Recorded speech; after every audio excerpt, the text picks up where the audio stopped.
what I've showed you so far, but I'm just rolling around on that 3-2-1.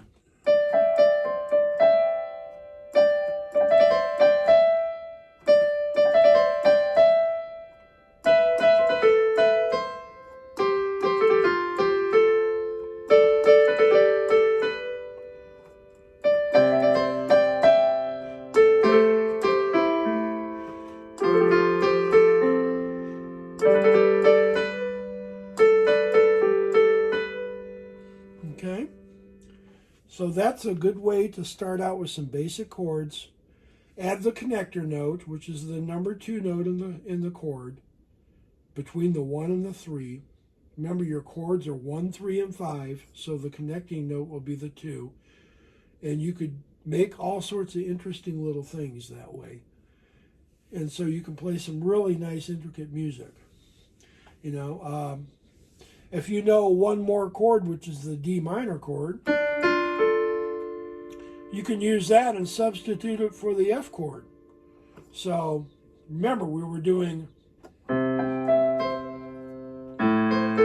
here's the F chord. I substituted the D minor.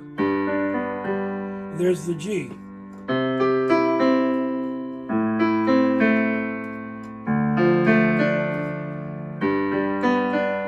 Okay, you take a song like, shoot, I just went blank. Bob Dylan, Knocking on Heaven's Door. It's hell getting old. And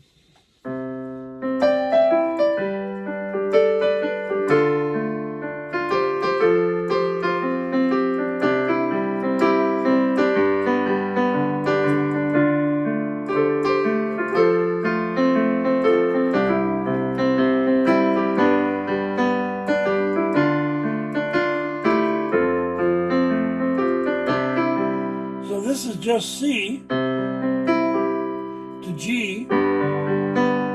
Now we're going to go to D minor instead of F. And then we're going to go to F. Now we didn't have to do it that way. We could back it up and we could do the F first.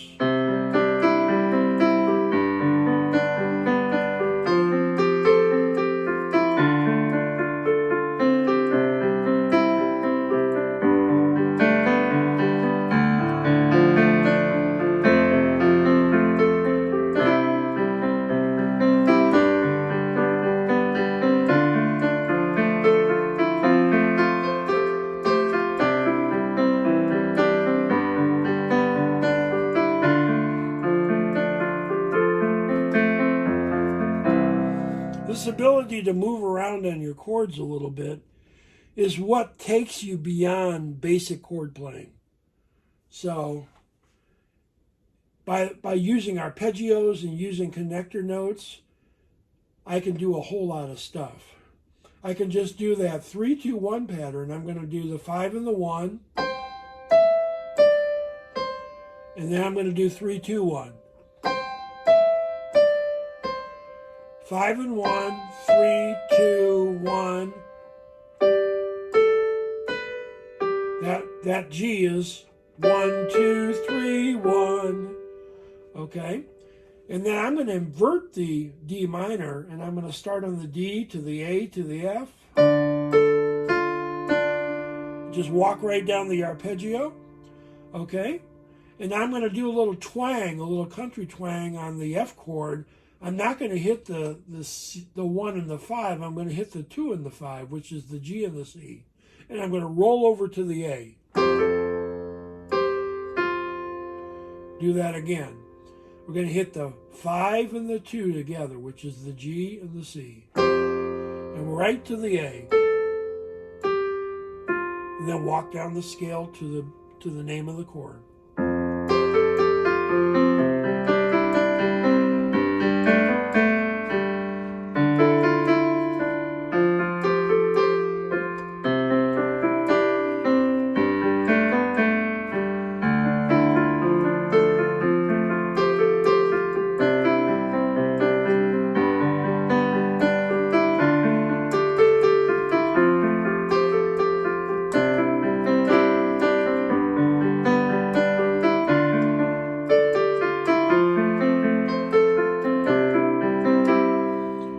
much everything I'm doing there is chord based, or I'm working off that number 2 note. Okay? Now I add the number 6 note. I'm going to walk down through the number 2. There's the name of the chord. Okay? And then I'm going to go to the A, and then to the G. Again, we're still ending up on chord notes.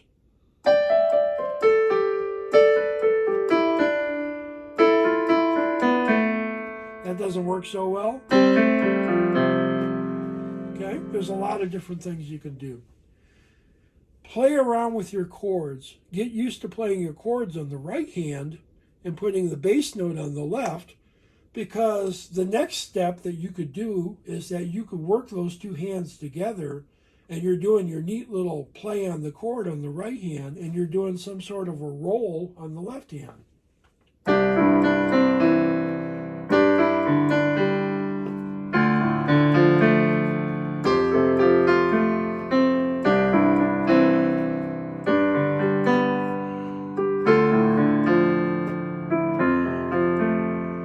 Let me show you that roll real quick. Okay, we're going to do 4 notes.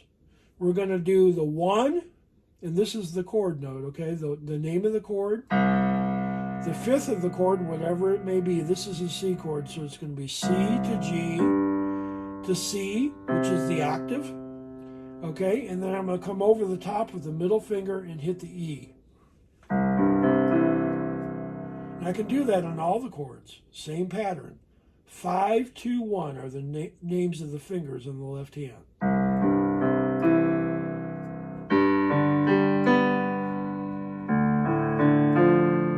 There's those same 4 chords, the C, the F, the G, and the D minor. G, D minor, F, and we can do it on the A minor.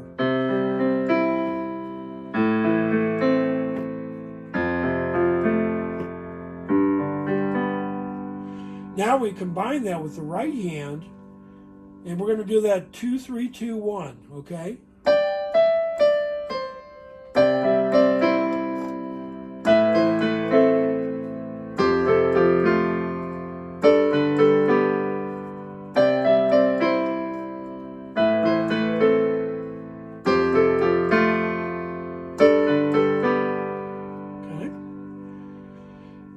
By doing these sorts of things, we can make music, we can make chords, we can do timing patterns, we can keep a beat, and we don't have to play the melody of the song at all. If you're a singer, this is a great thing. This allows you to spread out and do some interesting things with your piano while you're singing. It doesn't sound so mechanical. I hear so many singers who they really don't know how to do anything but just beat chords.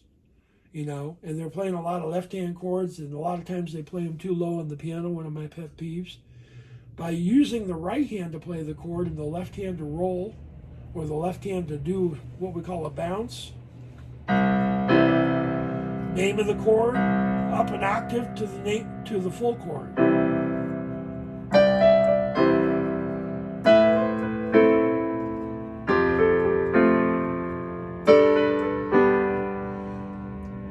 There's a million different things you can do to create timing patterns. The best thing about timing patterns, when you learn how to play them and you get good at them and you practice them, is that you can develop really good rhythm as a piano player. And this will translate into everything you do as a piano player. Whether you're playing sheet music, or whether you're playing chords, whether you're accompanying a singer, or whether you're just trying to make up your own songs, having good rhythm is a foundational skill.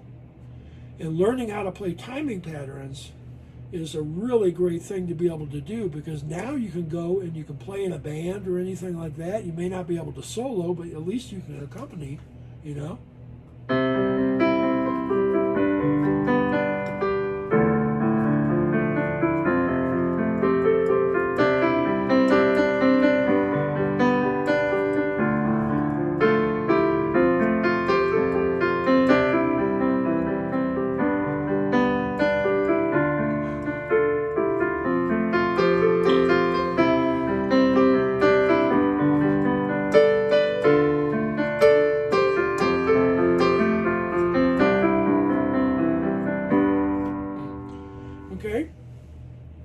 So this will give you some ideas about things you can do with chords to learn how to play timing patterns, learn how to keep a beat, and learn how to be more versatile on the piano.